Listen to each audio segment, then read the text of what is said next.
নানা আলোচনা সমালোচনা আর তদন্তের প্রেক্ষিতে অবশেষে বাংলাদেশ ক্রিকেট বোর্ড বিসিবির বর্তমান পরিচালনা পর্ষদ ভেঙে দিল জাতীয় ক্রীড়া পরিষদ। বিকেলে সংবাদ সম্মেলনের মাধ্যমে আগামী 3 মাসের জন্য নতুন অ্যাডহক কমিটিও গঠন করেছে এনএসসি। এই কমিটি বিসিবির নতুন নির্বাচনের আয়োজন করবে। অ্যাডহক কমিটিতে সাবেক অধিনায়ক তামিম ইকবালকে সভাপতি করে মোট 11 সদস্যকে রাখা হয়েছে। সানি আহমেদের প্রতিবেদন।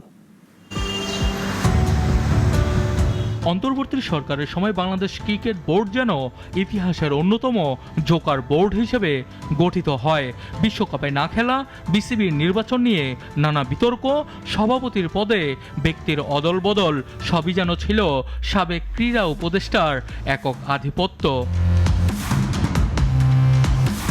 নতুন সরকার দায়িত্ব নেয়ার পরই আবারও আলোচনায় স্থান নেয় বিসিবি।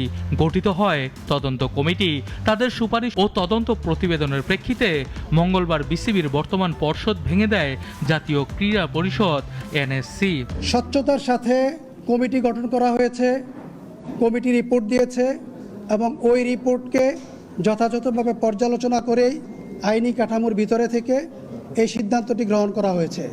সুতরাং এই সিদ্ধান্তটি আশা করি অবশ্যই বলবৎ থাকবে। কেন ভেঙে দেওয়া হলো বিসিবি বোর্ড?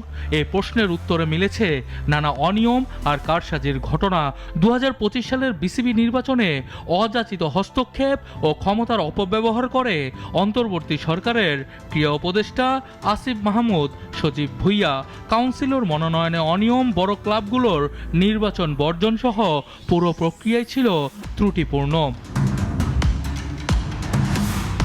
যে কারণে বর্তমান পর্ষদ ভেঙে নতুন 11 সদস্যের অ্যাডহক কমিটি গঠন করা হয়েছে।